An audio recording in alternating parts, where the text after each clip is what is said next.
প্রিয় ভাই সব, হেদায়েত একটা ভিন্ন জিনিস। মুসলমানের ঘরে জন্মগ্রহণ করলেই মুসলমান হয় না, আবার কাফেরের ঘরে জন্মগ্রহণ করলেই কাফেরই থাকবে, তাও হয় না। দেখেন না, হযরতে ইব্রাহিম আলাইহিস সালামের পিতা ছিল মুশরিক, কাফের। কাফের মুশরিকের ঘরে, মূর্তি পূজারীর ঘরে আল্লাহ পাঠালেন ইব্রাহিম খলিলুল্লাহ আলাইহিস সালাতু ওয়াস সালামকে। সুবহানাল্লাহ। আবার নূহ আলাইহিস সালাম আল্লাহর পয়গম্বর, তার ছেলে হয়ে গেল কাফের, ঠিক না? এই জন্য হেদায়েত এটি আল্লাহর দান। হেদায়েতটা কার দান? আল্লাহ। এই জন্য আল্লাহ রাব্বুল আলামিন কোরআনে কারীমের মধ্যে আমাদেরকে শিখিয়ে দিয়েছেন প্রতি রাকাতে আমরা যেন আল্লাহর কাছে হেদায়েত কামনা করি।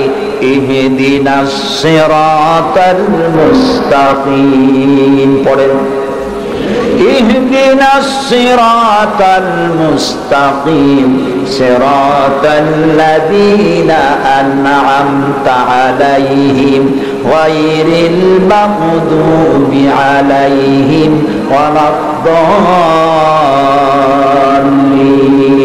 আমিন।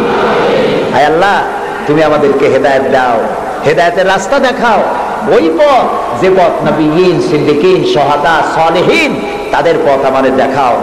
আর যারা অভিশপ্ত, যারা বিপদগ্রস্ত, পথগ্রস্ত, সে পথে আমি চলতে চাই না, নবীদের পথ আমাদেরকে দেখাও।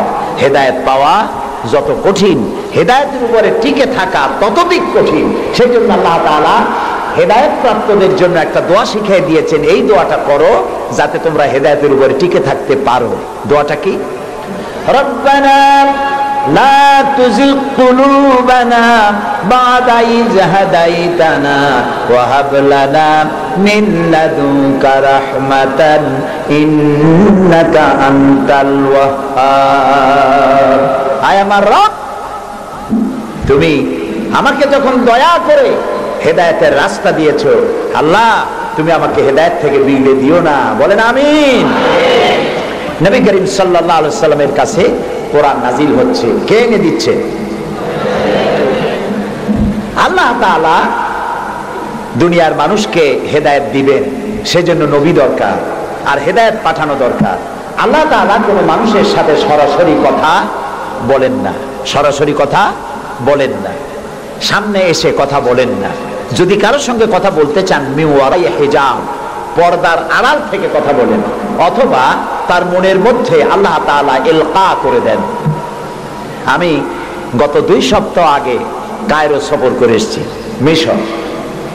আল্লাহ তাআলার কাছে আমার খুব আশা ছিল, দুনিয়ার 4টি মহাদেশের প্রায় অর্ধশত দেশ ভ্রমণ করেছি, কিন্তু মিশর আমার দেখা হয়নি। মুসা আলাইহিস সালামের দেশ, ফেরাউনের দেশ, ইউসুফ আলাইহিস সালামের দেশ, সালেহ আলাইহিস সালামের দেশ, ইব্রাহিম আলাইহিস সালামের শ্বশুর বাড়ি। তো আল্লাহ তাআলা সেই জায়গা দেখার তৌফিক দিলেন। গেলাম সেই জায়গায়, কায়রো থেকে প্রায় 600 কিলোমিটার দূরে তুরে সায়না, যেখানে আল্লাহ মুসা আলাইহিস সালামের সাথে কথা বলেছিলেন। আমার জীবন ধন্য। আল্লাহ তাআলা সেই জায়গাটাও দেখালেন যেখানে আল্লাহ মুসা আলাইহিস সালামের সঙ্গে কথা বলছেন। তো আল্লাহ তাআলা সরাসরি কথা বলেন, কিন্তু দেখা যায় না তাকে। এই কোরআন শরীফে আল্লাহ তাআলা কি সুন্দর করে বলেছেন, সূরা তাহার মধ্যে এসেছে, মুসা আলাইহিস সালাম তিনি যাচ্ছিলেন তার স্ত্রী পরিজন নিয়ে। স্ত্রী ছিলেন গর্ভবতী, আসন্ন প্রসবা, ডেলিভারি হবে, প্রচন্ড ঠান্ডা ছিল, এখন আগুনের প্রয়োজন। তিনি দূরে দেখতে পেলেন একটা গাছের উপরে যেন আগুন দেখা যায়। তিনি ছুটলেন সেই আগুনের পানে এবং বললেন, ফাকালা লি আহলিহিম কুসু ইন্নী আনাস্তু নারান লাআল্লি আতিকুম মিনহা বিকাবাসিন আও আজিদু আলান নারি হুদা। তোমরা এখানে অপেক্ষা করো, আমি তো আগুনের মতো কি একটা দেখতেছি, আমি ওখানে যাই, হয়তো আগুন আনতে পারবো, অথবা কোন একটা রাস্তা একটা কিছু পেয়ে যাবো। ফালাম্মা আতাহা নুদিয়া ইয়া মূসা ইন্নী আনা রাব্বুক ফাখলা নালাইক ইন্নাকা বিল ওয়াদিল মুকাদ্দাসি তুয়া। ও মূসা, যেটারে আগুন মনে করছো, এটা আগুন না, এটা আমি তোমার রব। ফাখলা নালাইক, জুতা খোলো, ইন্নাকা বিল ওয়াদিল মুকাদ্দাসি তুয়া, এটা হলো পবিত্র উপত্যকা। আমি যখন সেই পবিত্র উপত্যকায় গেছি, এদিকে তুরে সায়না, এদিকে আরেকটা পাহাড়, মাঝখানে 2 পাহাড়ের মাঝখানের সমতল ভূমিকে উপত্যকা বলা হয়। আমার এই আয়াত মনে পড়লো, সাথে সাথে জুতা খুলে ফেলে দিলাম। মুসা আলাইহিস সালামকে আল্লাহ বলেছেন ফাখলা না আলাই, জুতা খোলো। আমি আমার সাথীরা জুতা খুলে এগিয়ে গেলাম। আমার এক সাথী ছিলেন চট্টগ্রাম ইন্টারন্যাশনাল ইসলামিক ইউনিভার্সিটির কোরআনিক সায়েন্সের চেয়ারম্যান অধ্যাপক গিয়াসউদ্দিন তালুকদার। তাকে আজান দিতে বললাম, তিনি আজান দিলেন। ওয়াদের মুকাদ্দাসে আজান দিয়ে সেখানে আমরা জোহরের নামাজ আদায় করলাম, জোহর আসর জামাআত ওয়া কাসরান আদায় করে নিলাম। তারপরে চলে গেলাম সেই জায়গায় যেখানে আল্লাহ তাআলা কথা বলেছিলেন, সেই জায়গাটা এখনো আছে। সুবহানাল্লাহ। আল্লাহ তাআলা বলছেন ওয়া নাখতারতুকা ফাসতামি লিমা ইউহা, ও মুসা আমি তোমাকে আমার জন্য বাছাই করছি। সুবহানাল্লাহ। আমি তোমাকে আমার জন্য বাছাই করেছি, এখন তুমি শোনো আমি কি বলি। ইন্নানি আনাল্লাহ, আমি আল্লাহ। সুবহানাল্লাহ, সুবহানাল্লাহ। আমি আল্লাহ, লা ইলাহা ইল্লা আনা, আমি ছাড়া কোনো ইলাহ নাই। ফাবুদনি ওয়া আকিমিস সালাতা লিযিকরি, অতএব আমার ইবাদত করো আর আমার শরণার্থে নামাজ কায়েম করো। সুবহানাল্লাহ। ওইখানে দেখলাম দুইটা ধর্মীয় প্রতিষ্ঠান, একটা হলো মসজিদ আর একটা হলো গির্জা, একদম গায়ে গায়ে লাগানো। দুনিয়ার ইহুদি খ্রিস্টান আর মুসলমানেরা এক জায়গায় নামাজ পড়তেছে আর যার যার মতো ইবাদত করতেছে, কোনো ঝগড়া নাই। ইহুদিরাও যাচ্ছে আর খ্রিস্টানেরাও যাচ্ছে, মুসলমানেরাও যাচ্ছে। আমি সেখানে একটা বক্তব্য রাখলাম, বললাম দুনিয়ার ঐক্য, কোন রাজনৈতিক ঐক্যে পৃথিবীর মানুষকে ঐক্য বানাতে পারবে না, ইসলাম দিয়েই ঐক্য করা যাবে, এটাই হলো তার প্রমাণ। পৃথিবীর শ্রেষ্ঠ জাতি এই তিনটি, মুসলমান, খ্রিস্টান, ইহুদি। এই সেরা পৃথিবীতে রাজত্বকারী ক্ষমতা বিস্তারকারী শক্তি মিলিত হয়েছে ওয়াদে মুকাদ্দাসে। এই তিন শক্তি একত্রে হয়ে আল্লাহর ইবাদত করতেছে, মারামারি নাই, কাটাকাটি নাই। সুতরাং ধর্মভিত্তিক ঐক্যই পৃথিবীকে শান্তির নিবাস বানাতে পারে। সেখান থেকে সে সফর কাহিনী অনেক লম্বা, আমি বই একটা লিখতেছি, আপনারা দোয়া করেন যেন সেটা বের করতে পারি। তারপরে চলে গেলাম মিউজিয়ামে, পিরামিড দেখলাম, নীল নদ দেখলাম, আল্লাহ দেখাইলেন। আমি যখন মিউজিয়ামে ঢুকেছি তখন আমাদের 70 পাউন্ড, মিশরীয় পাউন্ড, 70 পাউন্ড, 40 পাউন্ড টিকিট পারিট। যখন ভিতরে ঢুকলাম তখন শয়তানকে দেখার জন্য আরো অতিরিক্ত 80 পাউন্ড দেওয়া লাগবে। তা আমি চিন্তা করলাম যে পয়সা খরচ করা অপচয় হবে না, কারণ আল্লাহ তাআলা বলেছেন কুল সিরু ফিল আরদ ফানজুরু কাইফা কানা আকিবাতুল মুকাজ্জিবিন। আল্লাহ তাআলা বলেছেন আমার জমিন ভ্রমণ করো আর মহাসত্যের অস্বীকারীদের কি পরিণতি করেছি তা দেখো আর তার দ্বারা শিক্ষা গ্রহণ করো। কাজে আল্লাহ দেখতে কইছে, শয়তান দেখা দরকার। ভিতরে ঢুকে দেখলাম গ্লাসের বক্স, সেখানে মিস্টার ফিরাউন চিতই শুয়ে আছে। হায় আল্লাহ, আল্লাহ শুটকি বানাই থুইছে, কাপড় দিয়ে জড়ানো, পা দুটো বাইর করা, হাত দুটো বাইর করা, ঘাটটা এত বড় লম্বা, এরকম চিকুন, কল্লাটা আছে, একটা দাঁত আছে মুখে, হাতে পায়ে কিছু নখও আছে, মাথায় কিছু চুলও আছে। হাজার হাজার বছর আগের লাশ। মুসা আলাইহিস সালামকে যখন তালায় নিয়ে গেল লোহিত সাগরের কিনারায় মুসা আলাইহিস সালাম বসেছিলেন তার উম্মতদের নিয়ে। ফেরাউন 3 দিক থেকে আক্রমণ করলো। এই কোরআন বর্ণনা, এটা কি কোরআন? আল্লাহ তাআলা বলছেন, ও নবী তুমি তো তখন সেখানে উপস্থিত ছিলে না যখন ফেরাউন তার দলবল নিয়ে মুসা আলাইহিস সালামকে তাড়া করেছিল সেই তুরে সায়নায়, তুমি উপস্থিত ছিলে না। আমি ওহী দিয়া, কোরআন দিয়া তোমাকে ইতিহাস জানাইছি। সুবহানাল্লাহ। সেই লোহিত সাগরের পারে গেলাম যেখানে তাকে ঘিরে ফেলানো হয়েছিল। মুসা আলাইহিস সালাম এবং তার সাথীরা বললেন, ইয়া মুসা ইন্না লামুদরাকুন, হে মুসা আমরা তো পাকড়াও হয়ে গেলাম, সারাশি আক্রমণ করা হয়েছে, আমাদেরকে পালাবার কোনো জায়গা নাই। মুসা আলাইহিস সালাম আল্লাহর পয়গম্বর। কার নবী? আল্লাহর পয়গম্বর। মুসা আলাইহিস সালাম বললেন, কাল্লা রব্বি সায়াহদিন, ভয় পাইও না, অবশ্যই আল্লাহ তাআলা আমাদেরকে পথ বের করে দেবেন। 3 দিকে কি শত্রু, 3 দিকে কি, আরেকদিকে কি নদী না সাগর। আপনারা মনে করছেন নীল দরিয়া পার হয়েছে বুঝি মুসার তারা খায়া? সাগর, লোহিত সাগর, রেড সি, 3 দিকে শত্রু, একদিকে সাগর, পালাবার রাস্তা আছে? আল্লাহর পয়গম্বর বলছেন কোনো ভয় নাই, অবশ্যই রব্বি সায়াহদিন, অবশ্যই আল্লাহ আমাদের পথ বের করে দেবেন। আল্লাহ তাআলা খুশি হয়ে গেলেন। সুবহানাল্লাহ। আল্লাহ এটাই চান, আল্লাহ এটাই চান। বাপে করে কি, বাপে মায় ছোট্ট বাচ্চা দাঁড়ায় তো পড়ে যায়, ওঠে তো পড়ে, এইরকমের অবস্থায় টেবিলের পাশে খাড়া করে দেয়, দূরের থেকে হাত পাতে। বাপের ইচ্ছা কি যে লাভ দুক আর দাঁত ভাঙুক? না, ওর সাহস দেওয়ার জন্য, ওর সাহস হোক সেই জন্য টেবিলের কোণায় দাঁড় করে দূরের থেকে হাত পাতে। যেটা সাহসী সে চাম করে পড়ে বাপের কোলে। আল্লাহ তাআলা বিপদের প্রান্তে দাঁড় করিয়েছেন, বিপদের বর্ডারে দাঁড় করাইয়া সাহস পরীক্ষা করছেন। সুবহানাল্লাহ। মুসা আলাইহিস সালাম সাহসের পরীক্ষায় পাশ করেছেন। আল্লাহ তাআলা হুকুম করলেন তোমার আশা দিয়ে বাড়ি মারো, আঘাত দাও। আল্লাহ তাআলা সমুদ্রকে ভাগ করে দিলেন। সুবহানাল্লাহ। সমুদ্র ভাগ হয়ে গেল। এগুলি গল্প কি? কোরআন। কোরআন। সাগর ফেটে গেল। মুসা আলাইহিস সালাম আর তার দলবল নিয়ে সাগরের মাঝখানে চলে গেছেন। ফেরাউন তার দলবল নিয়ে এসে দেখে, বাহ, এ তো ভালোই রয়্যাল রোড। ও মনে করছে ওর বাজানের তৈরি করা রাস্তা। ওর সমস্ত সেনাবাহিনী নিয়ে নেমে পড়েছে। যেই না সাগরের মাঝখানে আসছে, মুসা আলাইহিস সালাম তার দলবল নিয়ে উপার চলে গেছেন। আল্লাহ হুকুম করলেন, যিনি হুকুম করেছিলেন সাগর ফেটে যা, মুসার জন্য রাস্তা বানায় দে, সেই আল্লাহ বললেন সাগর রাস্তা বন্ধ করে দে। রাস্তা বন্ধ হয়ে গেল। এখন ফেরাউন আর তার দলবল পানিতে চুবনি খাইতে খাইতে সাথের লোকেরা সব শেষ। এখন ফেরাউন একা সমুদ্রের ঢেউতে ডুবে আর ওঠে, পানি খেতে খেতে পেটটা পুটকা মাছের মতো মোটা হয়ে গেছে। দেখে যে জান আর থেকে না, নাক দিয়েও পানি পড়ে, কান দিয়েও পানি পড়ে। এখন বলছে আমানতু, না না না না, হাফেজ নাই? হ্যাঁ, আমানাত বিহি বানু ইসরাইল, ঈমান আনলাম সেই আল্লাহর উপরে যে আল্লাহর উপরে ঈমান আনছে বনি ইসরাইলেরা, তার উপর ঈমান আনলাম। আল্লাহ তাআলা বললেন আল আন, এখন ওয়াকাদ আসাইতা ক্বাবলু ওয়া কুনতা মিনাল মুফসিদিন। ও বলল আনা মিনাল মুসলিমিন। আল্লাহ, আমি তো কলেমা পড়লাম আর তো মুসলমান হইলাম, এখনো যুবক। আল্লাহ কয় এখন ওয়াকাদ আসাইতা ক্বাবলু, এর আগে তুমি আমার সাথে বিরোধিতা করেছো, বিদ্রোহ করেছো, আমার মানুষের উপর অত্যাচার করেছো। ওয়া কুনতা মিনাল মুফসিদিন, আর তুমি হচ্ছ সন্ত্রাসীর একজন বড় সন্ত্রাসী, বিপর্যয় সৃষ্টিকারী। শোনো ফেরাউন, আজকে আমি তোমারে শুধু মারবই না, আমি তোমাকে মৃত্যু দেব। আর তোমার আলিয়াউমা নুনাজ্জিকা বিবাদানিক, আমি তোমার শরীরকে হেফাজত করব।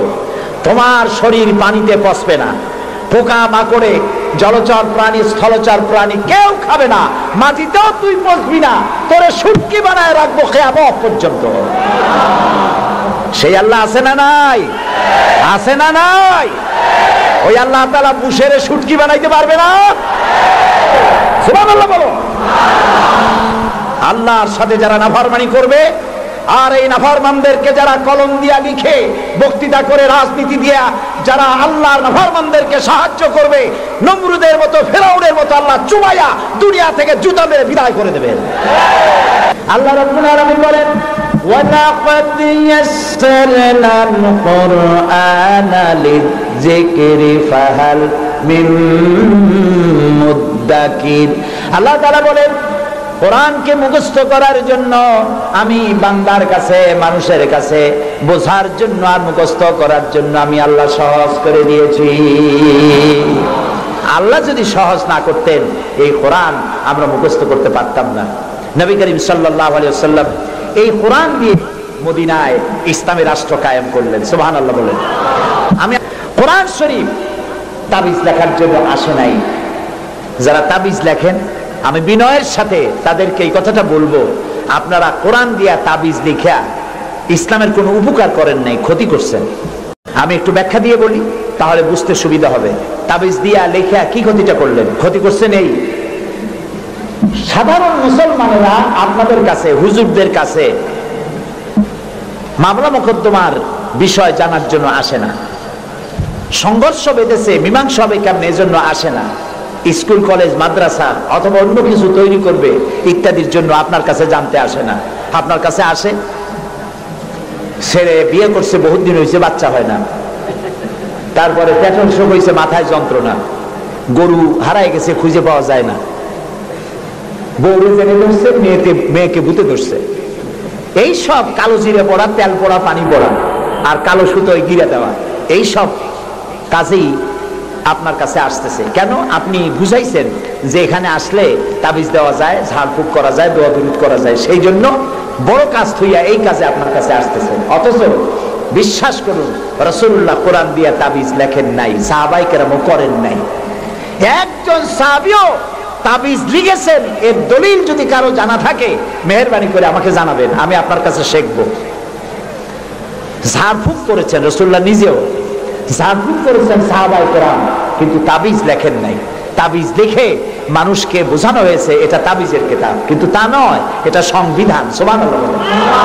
এটা কনস্টিটিউশন, এর মধ্যে অর্থনীতি, সমাজনীতি, রাজনীতি, ইতিহাস, ভূগোল কি নাই কোরআনের মধ্যে সব আছে। সুবহানাল্লাহ। মুহাম্মদুর রাসূলুল্লাহ, সবাই বলেন সাল্লাল্লাহু আলাইহি ওয়াসাল্লাম, তিনি মক্কি জিন্দেগিতে লোক তৈরি করলেন। আবু বকর, ওমর, ওসমান, আলী রিদওয়ানুল্লাহ তাআলা আলাইহিম আজমাইন, এই জাতীয় লোক তৈরি হয়ে গেল। কেন তৈরি হলো? দেখেন আল্লাহ কি বলেন। আল্লাহ রাব্বুল আলামিন বলেন, হুয়াল্লাযী আরসালা রাসূলাহু বিল হুদা ওয়া দীনিল হক লিইয়ুযহিরাহু আলাদ দীনি কুল্লি ওয়া কাফা বিল্লাহি শাহীদা।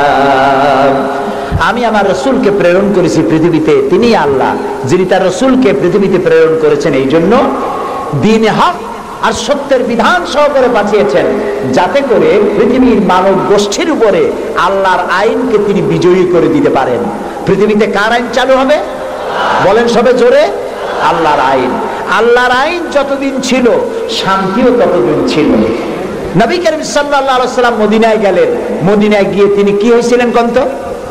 রাষ্ট্রপ্রধান। বলেন না কি হলেন? রাষ্ট্রপ্রধান, প্রেসিডেন্ট হলেন, রাষ্ট্রপতি হলেন। তার সংবিধান কি ছিল? কোরআন। এটা আইনের কিতাব।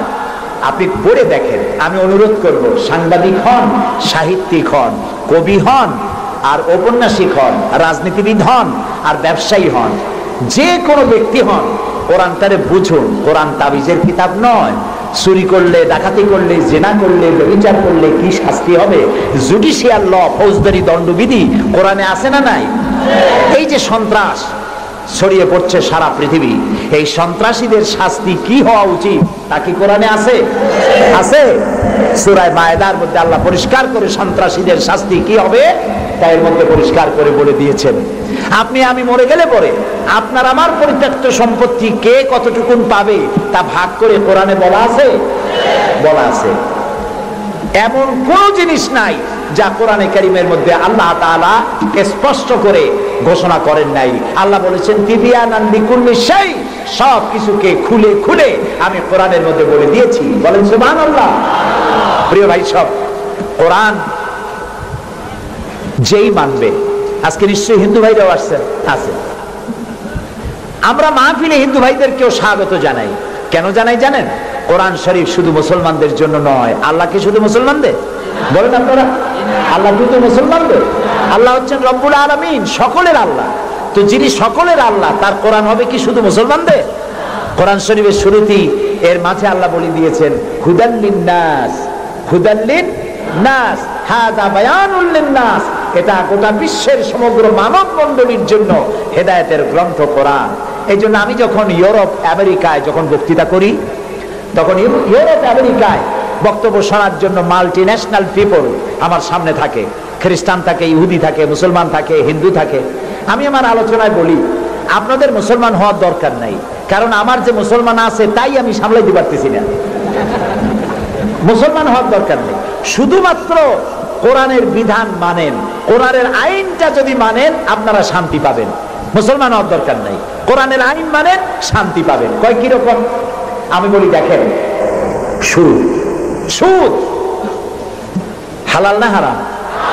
এই সুদ দিয়ে মানুষ শোষিত হয় না উপকৃত হয়? শোষিত হয়। কারা শোষিত হয়?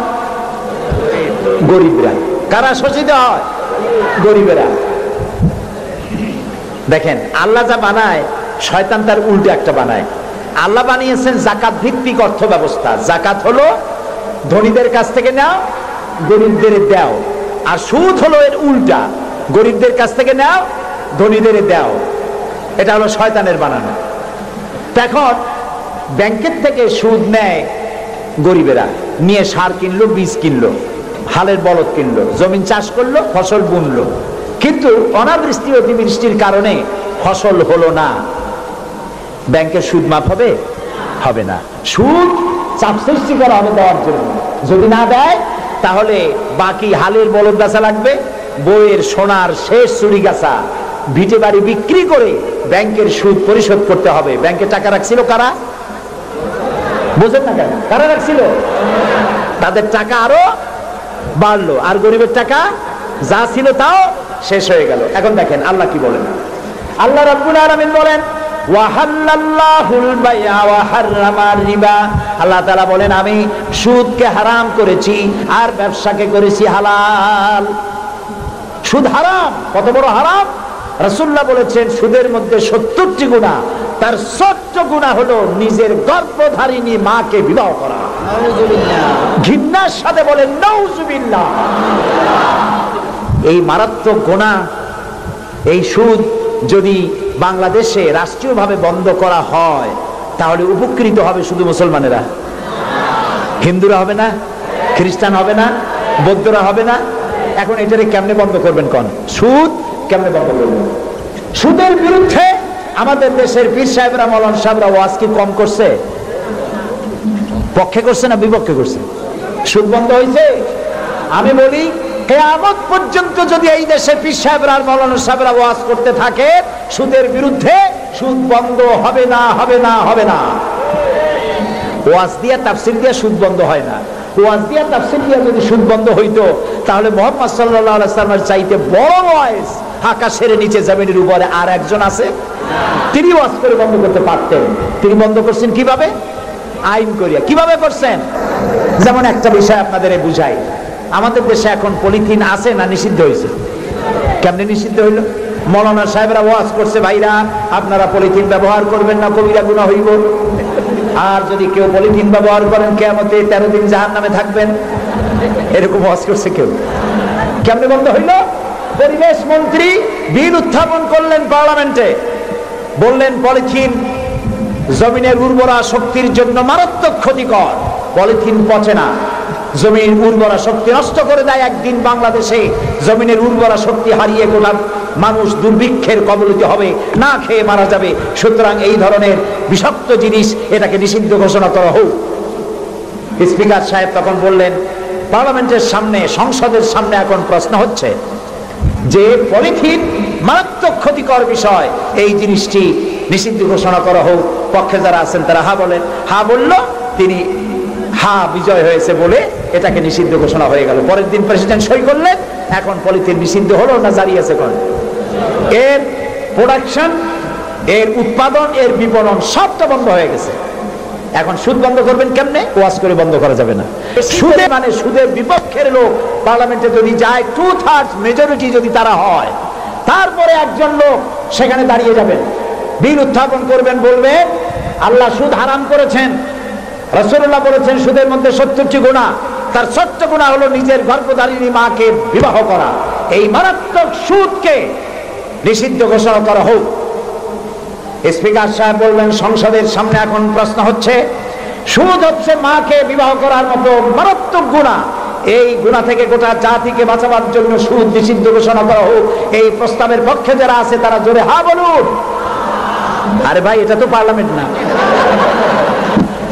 পার্লামেন্টে যখন হা বলবে তখন স্পিকার সাহেব বলবেন আমার মনে হয় হা জয় যুক্ত হয়েছে, হা জয় যুক্ত হয়েছে। কয়বার কবে? 3 বার। পরের দিনে বিল চলে যাবে বঙ্গভবনে, প্রেসিডেন্ট সাহেব চোখ বুজে সই করে দেবে। তারপরের দিন থেকে সোনালী, বৈকালী, উবালি, ভুবালি, কুষ্টি শুদ্ধ ব্যাংকের সুদ বন্ধ হবে নাকি হবে না বলো? সুতরাং কোরআন এসেছে আইন ইমপ্লিমেন্টের জন্য। কোরআনের আইন চালু করো। কোন হিন্দুর মুসলমান হওয়ার প্রয়োজন নাই, কোন খ্রিস্টানের মুসলমান হওয়ার প্রয়োজন নাই। কোরআনের আইন চালু হওয়ার মানেই হলো মানবতার কল্যাণ।